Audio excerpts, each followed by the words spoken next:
ఓం శాంతి. June మాసం పత్రపుష్పంలోని త్రిమూర్తి దాదీల యొక్క అమృత వచనాలలో ఈరోజు లాస్ట్ క్లాస్. మరి ఈరోజు మనం వినేటువంటిది దాది ప్రకాష్ మణి గారి అమృత వచనాలు, మధురమైనటువంటి మహావాక్యాలు. ఈరోజు దాది క్లాస్ యొక్క థీమ్ ఏంటంటే తపస్వి బన్నా హే తో సచ్చే త్యాగి వైరాగి పూరే బెగర్ బను. తపస్విలుగా కావాలి అని అంటే సత్యమైన త్యాగిగా, వైరాగిగా, పూర్తి బెగ్గర్గా కండి. ఈ క్లాస్ని 1990లో దాది గారు వినిపించటం జరిగింది. ఇవి పాయింట్స్ రూపంలో ఉంటాయి కదా. సో ఈరోజు ఈ క్లాస్ యొక్క ఫస్ట్ పాయింట్, తపస్య కర్నీ హే తో పెహ్లే త్యాగమూర్తి బనో. తపస్సు చెయ్యాలి అని అంటే మొదట మీరు త్యాగమూర్తులుగా కండి. జో ఏక్ బార్ త్యాగ్ హువా ఉస్మే ఫిర్ ఆంఖ్ నా డూబే. మరి దాది అంటున్నారు, ఒక్కసారి మీరు త్యాగం చేసిన దాని వైపు మీ దృష్టి కూడా వెళ్ళకూడదు. మళ్ళీ సంబంధ్ మే భీ ఖీంచ్ నా హో, సంబంధాలలో కూడా ఆకర్షణ అవ్వకూడదు. జబ్ త్యాగమూర్తి బంతే హే తో ధ్యాన్ జాతా హే గుణమూర్తి భీ బనే. ఎప్పుడైతే త్యాగమూర్తులుగా అవుతారో అప్పుడు నెక్స్ట్ లెవెల్ ఏంటి, గుణమూర్తులుగా కావాలి అని అనిపిస్తుంది. ఏక్ భీ అవగుణ్ నా హో. గుణమూర్తులు అంటే ఒక్క అవగుణం కూడా ఉండరాదు. ఏక్ హోతా హే అవగుణ్, దూసరా ఖామీ, తీసరా హే కరం. ప్రకాష్ మణి దాది ఎంత చక్కగా 3 విషయాల్ని వర్ణిస్తున్నారు. ఒకటి అవగుణము అని అంటారు, రెండో విషయము బలహీనత, మూడోది మన కర్మ. 3 విషయాలు, అవగుణము, బలహీనత మరియు కర్మ. ఆసురి అవగుణ కై హే. ఆసురి అవగుణాలు చాలా ఉన్నాయి. बैर रखना, बदला लेने की भावना, ईर्ष्या, गुस्सा करना, यह बड़े अवगुण है. వైర్యాన్ని ఉంచటము, ప్రతీకారాన్ని తీర్చుకునేటువంటి భావన, ఈర్ష్య, కోపం చేసుకోవడము, ఇవన్నీ పెద్ద అవగుణాలు ఉన్నాయి. రెండో పాయింట్, कईयों में कोई बड़े अवगुण नहीं है लेकिन खामी है.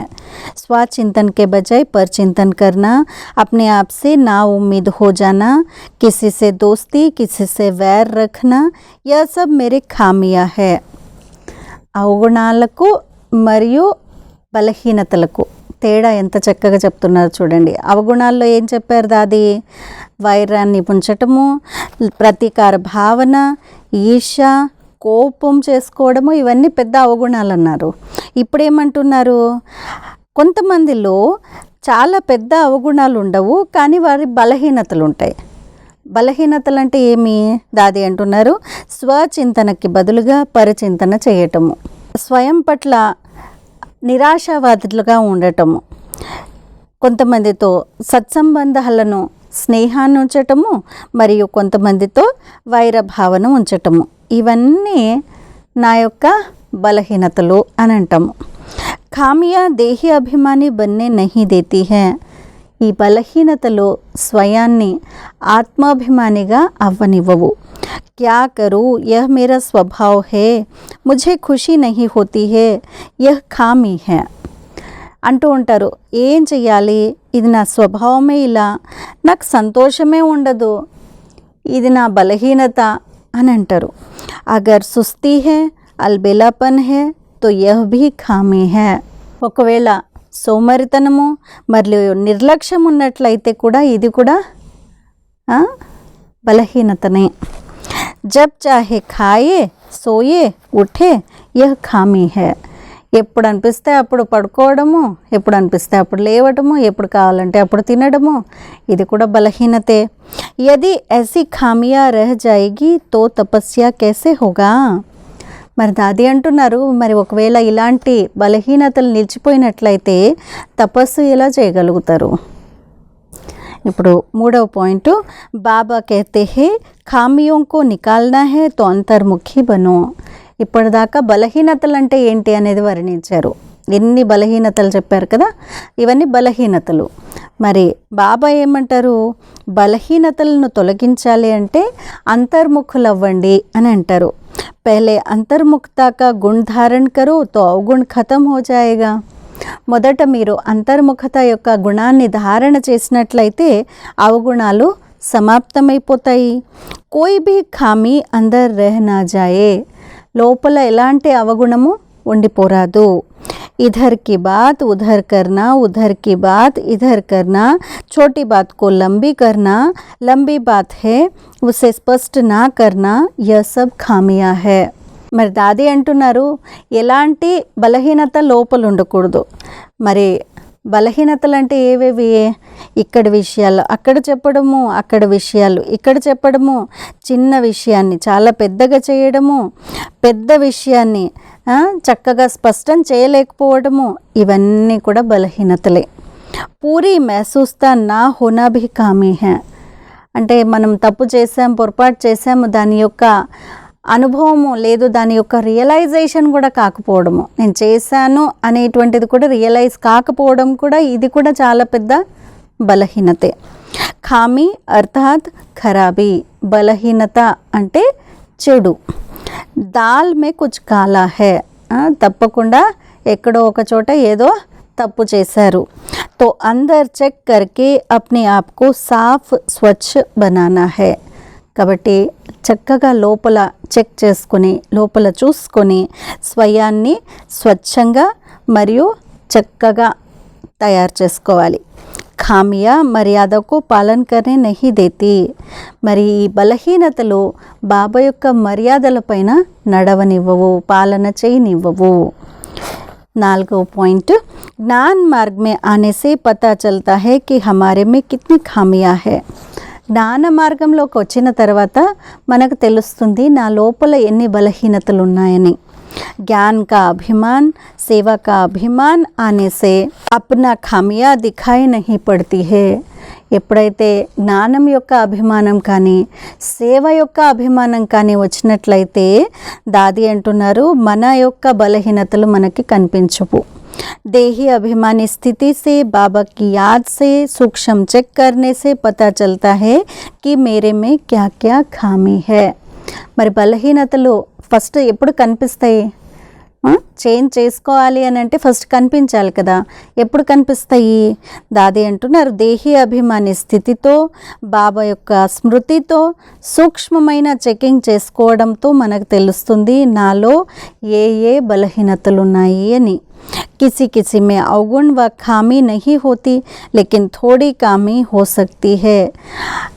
కొంతమందిలో అవగుణాలు ఉండకపోవచ్చు, కానీ చిన్న చిన్న బలహీనతలు లేదు చిన్న చిన్న లోపాలు ఉండొచ్చు.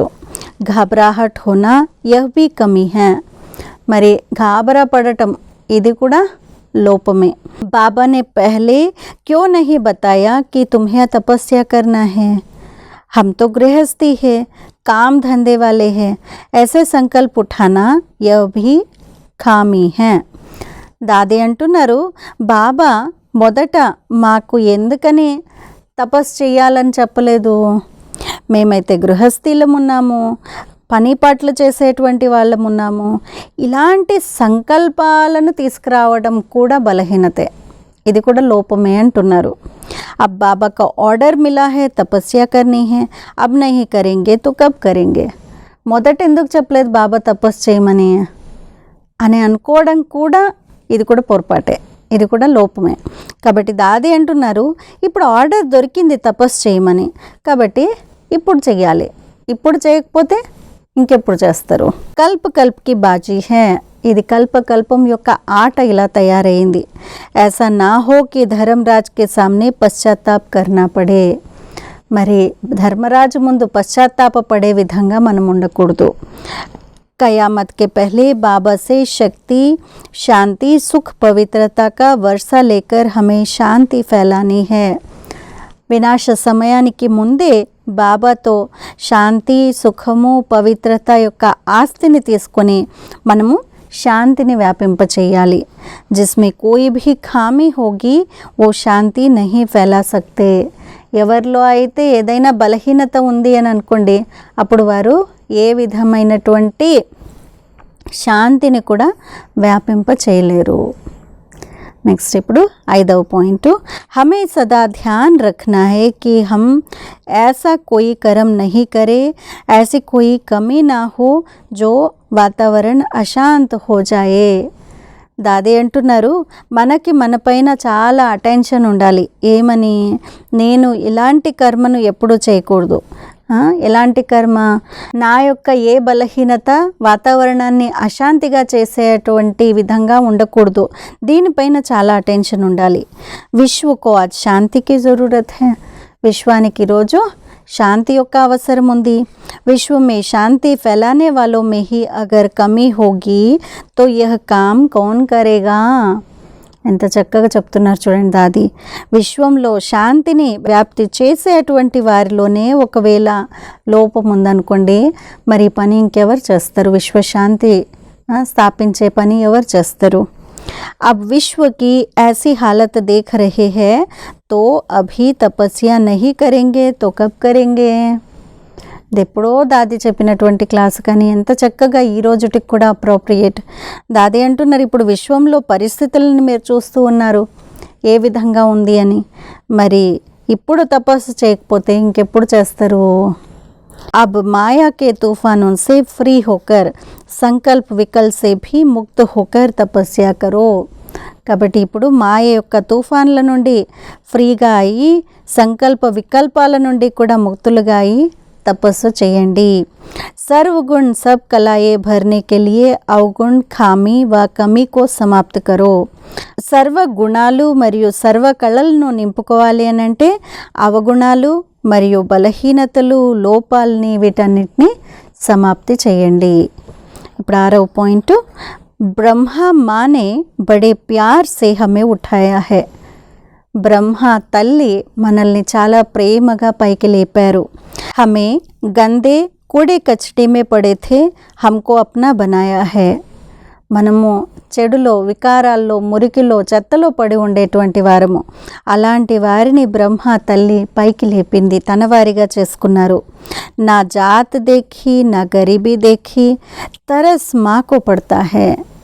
మరి మనం ఎలాంటి జాతి వారు, ఏ జాతి, ఏ పేదరికం ఉందా ఏమీ చూడలేదు. తల్లికి చాలా దయ కలిగింది మన పైన. బాప్తో ఉంచేతే ఉంచా హే ఔర్ ధర్మరాజ్ బి హే. తండ్రి శివబాబా అయితే ఉన్నతోన్నతులు ఉన్నారు, మరి ఆయన ధర్మరాజు కూడా ఉన్నారు. హమ్ కమ్జోర్ అనాథ్ భట్కి హుయి ఆత్మ థే. మనం చాలా బలహీనమైన అనాథలుగా మరియు వెతుకుతున్నటువంటి ఆత్మలుగా ఉండేవారిమి. జో బేఘర్ అనాథ్ దుఃఖీ గరీబ్ హోతా హే ఉస్ పర్ తరస్ పడతా హే. దయ ఎవరిపైన కలుగుతుంది? జాలి ఎవరిపైన కలుగుతుంది? ఎవరికైతే ఇల్లు వాకిలి లేవో, అనాథలుగా, దుఃఖీగా, పేదవారిగా ఉంటారో వారిపైన జాలి కలుగుతుంది. బ్రహ్మ మా ద్వారా హమ్నే బాప్ కో పహచానా హే. బ్రహ్మ తల్లి ద్వారా మనం తండ్రిని అర్థం చేసుకున్నాము.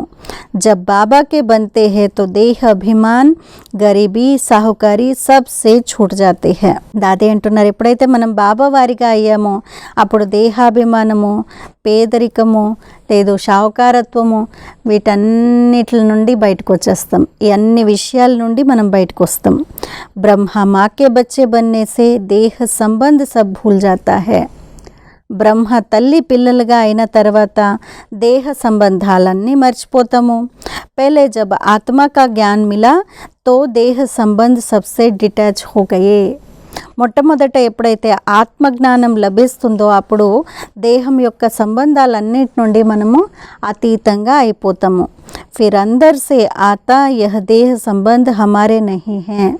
ఆ తర్వాత లోపల నుంచి వస్తుంది, ఈ దేహ సంబంధాలన్నీ మావి కాదు అని. లౌకిక్ और अलौकिक में रात दिन का अंतर है. లౌకికము మరియు అలౌకికత్వంలో రాత్రి పగలుకున్నంత తేడా ఉంది. హమ్ బాబాకే బనే తో నిశ్చింత హో గయే. మనం బాబా వారిగా అవ్వటంతోనే నిశ్చింతలుగా అయిపోయాము. ఇప్పుడు 7వ పాయింట్, హమ్ సౌభాగ్యశాలి హే అభి పురుషార్థ్ కర్కే పద్మా పదం భాగ్యశాలి బన్నా హై. ఇప్పుడు మనం సౌభాగ్యశాలులుగా ఉన్నాము, ఇప్పుడు పురుషార్థం చేసి పద్మాపదం భాగ్యశాలికులుగా అవ్వాలి. నిరాకారి, నిరహంకారి, నిర్వికారి बनाने वाला हमारा బాబా है. నిరాకారి, నిరహంకారి మరియు నిర్వికారులుగా చేసేటువంటి వారు మా తండ్రి ఉన్నారు. वर्षा शिव बाबा से मिलता है, लेकिन ब्रह्मा बाबा ने हमें वर्षा लेने का पात्र बना दिया. ఆస్తి అయితే శివబాబాతో లభిస్తుంది, కానీ ఆ ఆస్తికి హక్కుదారులుగా పాత్రులుగా బ్రహ్మ బాబా చేశారు మనల్ని. బాబా హమే కోయి చేలా వా దాస్ నహీ బనాతా. మరి బాబా మనల్ని తన శిష్యుడిగా లేదు, ఫాలోవర్గా చేసుకోలేదు, లేదు దాసుడిగా చేసుకోలేదు. బాబా హమే అప్నా బచ్చా సమజ్తా హే. మరి తండ్రి శివబాబా మనల్ని పిల్లవాడిగా చేసుకున్నారు, అలా భావిస్తున్నారు. బచ్చా సమజ్కర్ సత్య జ్ఞాన్ దేతా హే. పిల్లవాడిగా భావించి మనకు సత్య జ్ఞానాన్ని ఇస్తున్నారు. हम जितना जितना सत्य वचन सुनते जाते तो लगता है बरोबर यह वचन राजाओं का राजा बनाने वाले है. దాది అంటున్నారు, మనం ఎంతెంతైతే ఈ సత్యమైన వచనాలని మహావాక్యాల్ని వింటూ పోతామో అంతంతగా మనకేమనిపిస్తుంది, అవును తప్పకుండా ఈ వచనాలు, ఈ వాక్యాలు రాజులకి రాజుగా చేసేటి ఉన్నాయి అనేది తెలుస్తుంది. रॉयल्टी और पवित्रता के संस्कार भरते जाते हैं. మరి ఈ విషయాలన్నిటి ద్వారా మనం రాయల్టీ మరియు పవిత్రత సంస్కారాలను నింపుకుంటూ పోతాము. గులామీకే సంస్కార్ छूटते जाते हैं. అప్పుడు దాసత్వం యొక్క సంస్కారాలు తొలగిపోతూ వస్తాయి. अच्छी तरह से आत्मा महसूस करती है सत्य बाप, सत्य टीचर और सद्गुरु हमें सत्य रास्ता बता रहे हैं. అప్పుడు మంచి రీతిగా ఆత్మ అనుభవం చేస్తుంది. సత్యమైన తండ్రి, సత్యమైన టీచర్ మరియు సద్గురువు మనకు సత్యమైన మార్గాన్ని చూపిస్తున్నారని. ఇప్పుడు 8వ పాయింట్, बाबा घड़ी घड़ी हमें महान मंत्र की याद दिलाते हैं और कहते हैं एक एक महावाक्य को महामंत्र मानो. దాది అంటున్నారు, బాబా ఘడియ ఘడియ మనకు మహామంత్రాన్ని గుర్తు చేయిస్తారు మరియు ఏమంటారు, ఒక్కొక్క మహావాక్యాన్ని మహామంత్రంగా భావించండి అని. కోయి పూछते हैं हम बाबा को कैसे याद करें. కొంతమంది అడుగుతారు, మేము బాబాని ఎలా స్మృతి చెయ్యాలి అని. హమ్ కహతే హే బాబా కో నహీ, బాబా కే మహావాక్యం కో యాద్ కరో. అప్పుడు దాది అంటారట, మీరు బాబాని కాదు, బాబా చెప్పిన మహావాక్యాల్ని గుర్తు చేసుకోండి. Yeah మహావాక్య he Mann co ఏకాగ్ర కర్నే May Madad కర్తే high. మరి మహావాక్యాలు మనసుని ఏకాగ్రం చేయడంలో సహాయపడతాయి. ఎప్పుడైతే మనసు ఏకాగ్రం అవుతుందో అప్పుడు బాబాని గుర్తు చేయడం సహజమవుతుంది. అర్థమైందా? యోగంలో మొదట జ్ఞానం యొక్క మహావాక్యాల్ని మన బుద్ధిలో తీసుకొని రావాలి. దీంతో మనసు ఏకాగ్రం అవుతుంది, అప్పుడు బాబాని స్మృతి చేయొచ్చు. బాబాకి మహావాక్యమే మన్ టిక్ జాతా హే. బాబా యొక్క మహావాక్యాలతో మనసు ఏకాగ్రం అవుతుంది. సారే వేద శాస్త్ర పढ़ने वालों को मन शांति नहीं होता. మరి చాలా వేదశాస్త్రాలు ఇవన్నీ చదివే వారికి మనస్సు ఏకాగ్రం అవుతుందా? మనస్సు శాంతించదు. हम सार सुनते तो भी मन सहज ही एकाग्र हो जाता है. మనము సారాన్ని విన్నట్లయితే కూడా అంత పెద్ద వేదశాస్త్రాలు వినాల్సిన అవసరం లే. మనం సారాన్ని వింటే కూడా మనం ఏకాగ్రం చేయగలుగుతాం, మనస్సు ఏకాగ్రం అవుతుంది. हमारे मन में और कुछ है ही नहीं, सार में बहुत शक्ति है.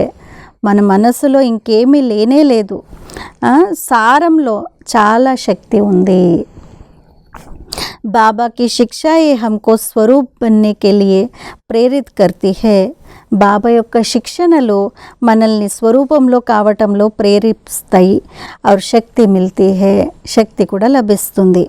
यह शिक्षा ये ऐसी मीठी प्रेम भरी है जो दिल में लग जाती है, हम छोड़ नहीं सकते.